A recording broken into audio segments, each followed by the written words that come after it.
We're nearing the end of the Premium Collection 2020 set, as today we've got two more strides revealed to us. Spike Brothers and Aqua Force. Let's talk about that.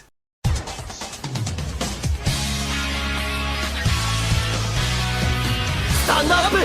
Vanguard!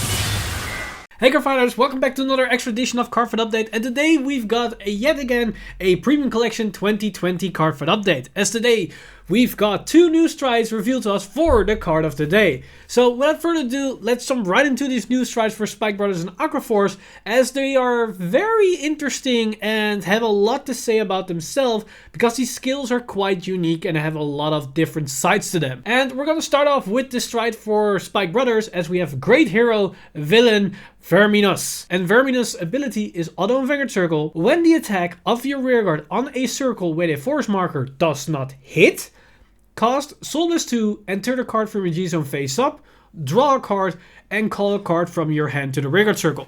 So there are a lot of things to digest here. First off, this is a not on attack hit for your rearguard's unit. So this is somewhat reminiscent of Shadow Stage for what we had in Muraguma in the past.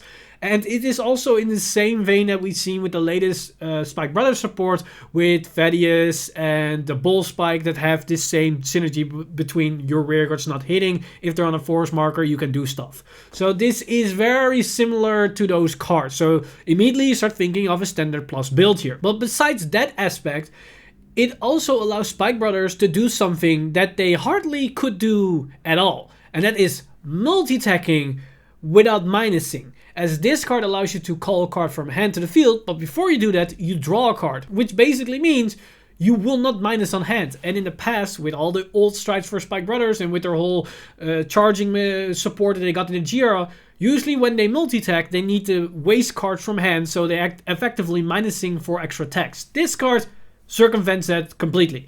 And the fact that it allows you to do that for Soul instead of Counterblast is also very nice, because a lot of cards within Spike Brothers build up Soul and utilize Counterblast to effectively use more multi-attacking. So the fact that this stride does not use the same resource pool but effectively reverse it is a nice addition to Spike Brothers as a whole. But there are a lot of different things that you can do with this stride, as this effect will be active for the entire turn. So every time a unit attacks a rearguard, it does not hit, you can call another card from the field. And that interaction itself opens up a lot of different combinations.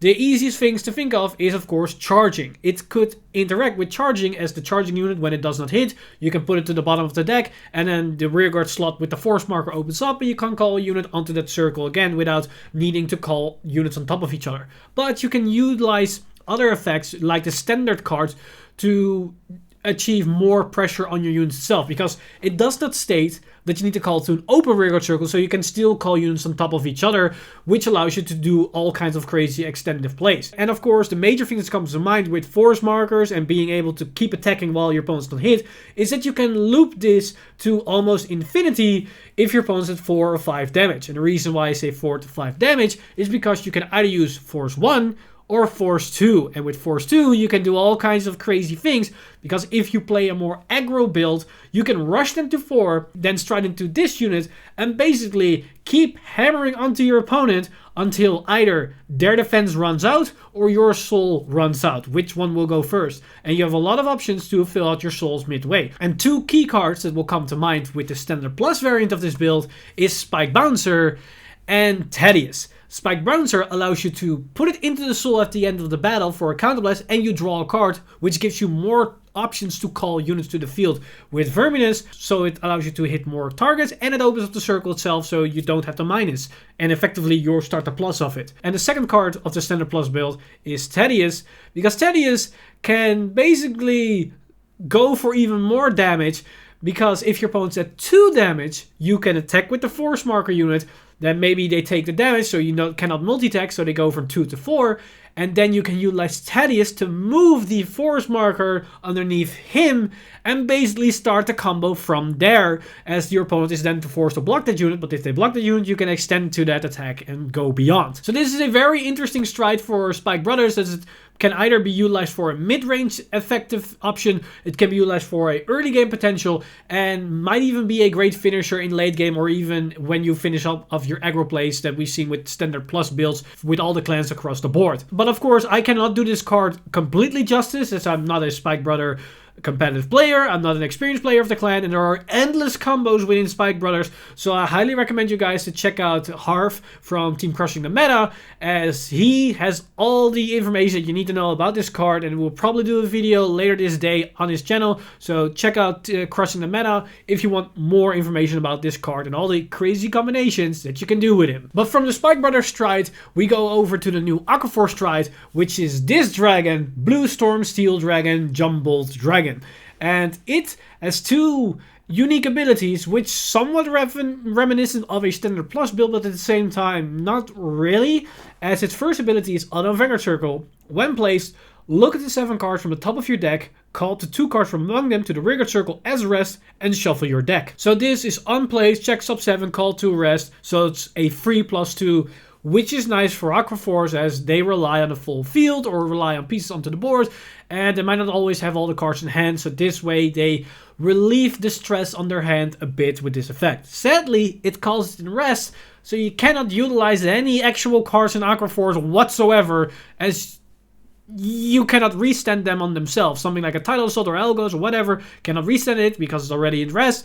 And Narissa from the new support with Revan also will not activate because it's placed in rest and not placed as stand and then put at rest. So even that will not work. So ideal targets are of course units that give you on place effects from not from hand, or cards like Narissa itself and Coral Assault that allow you to put them into the soul and draw cards, so you effectively get more pluses out of that in a different way. But that's not where this card ends, because its main value comes in its second ability with Auto Vanguard Circle. When it attacks, costs counter +1 and turn a card from a G-Zone face up. For every 2 of your rest rearguards, draw a card, choose one of your opponent's rearguards and retire it. If you draw on 3 or more, stand 2 of your rearguards.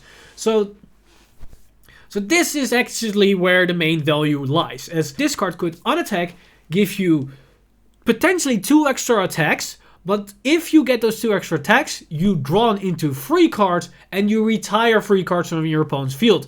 This is really, really good for Aqua Force if you take in consideration what they lack.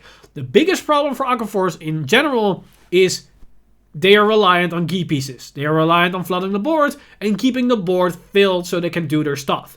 This card allows you to flood the board and not even restrain on your hand itself, as if you write this thing, you can call 2 units for free, so that's already 2 units on the board. And to clarify, we use Axel Great Freeze, because if you do not have 6 rearguard circles, this skill will not activate. So you have an Axel circle onto the board. You call 2 units for free at rest, then you call 4 cards from your hand to the field, so your entire board is filled. So you have 6 rearguards onto the board. You attack, depending on where you called the 2 rested units. If you called 1 in the front row, 1 in the back row, you have 2 rearguards attacks. If you called 2 in the back row, you have 3 rearguards attacks. Then you attack with the Vanguard. You counter +1, turn something face up. Because you have 6 units at rest at this point, you draw into 3 cards, you retire 3 of your opponent's units, and then you can resend 2 more units. So for 1 counterblast, you effectively went +5 and retired 3 of your opponent's units. So that's a card economy of +8.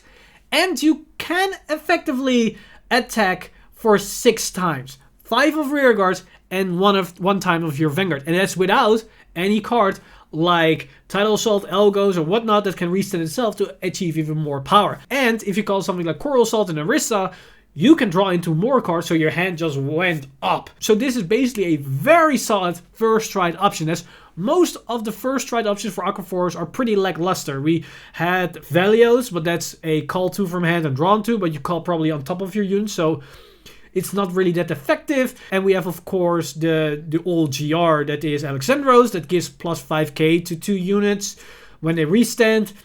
probably not that amazing currently in Premium, as you want more resources and it doesn't give you any more defensive option. And again, Alexandros is still piece reliant. If you do not get the correct pieces, it means nothing. So this card is great behind the fact that it's a resource tool card. It allows you to draw into excessive amount of cards. It allows you to flood the board. But also, it itself is not piece reliant. It doesn't care what you call to the board. If you just call units, it will draw back into it. So you can call whatever you want and you still will refill your hand. As if you called 4 cards, you effectively went -1 on hand because you call 4 and draw 3 back when it attacks. That's really good, as you just filled your entire board, but you only went -1 on your hand. But at the same time, you probably attacked somewhere around 6 to 7 times, and you destroyed your opponent's field. Because, yes, this card doesn't give you power, but power doesn't mean everything, especially on the first stride, if you just want to set things up, or you just want to basically pressure your opponent by destroying the resources, and that's about it. Not really effectively trying to win the turn, because if you want to win the turn, you can later go into whatever stride you need to do to finish the deal, like an empowered Alexandros, for example, as at the time you go into the thing, you can probably G-guard 1 or twice as you've drawn into a lot of cards. You filtered your deck also, because the 2 cards will probably not be triggers, so the chances you get into your heals very effectively, so your Alexandros will probably be very, very powerful. So what's interesting about these 2 strides that we've got today, the Spike Brothers one and the Aqua Force one, is that they both have the same vibe about them. They don't feel powerful on first glance, as there are a lot of issues, as I've heard from both communities, from both player bases, from the Aqua Force players as well as the Spike Brothers players, that they were somewhat disappointed about the stride, as it doesn't really do that much or is not ideal. But at the same time, I hear other players in those same communities that they're actually very excited about this card, because it opens up a lot of possibilities and options and could basically fix some problems what the deck had. So these cards are probably going to be experimented a lot with to figure out the best maximum capability or possibilities between these 2 strides for their respective clans to get the most value out of them.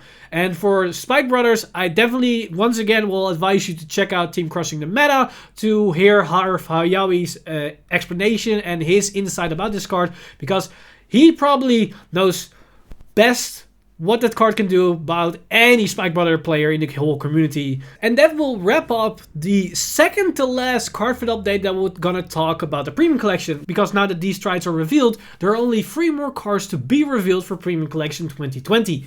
A Great One, Cray Elemental, the Mega Colony stride, and the Bermuda Triangle stride. So I'm very curious of when we're going to get these 3 cards, probably this weekend and maybe at the stream on Tuesday.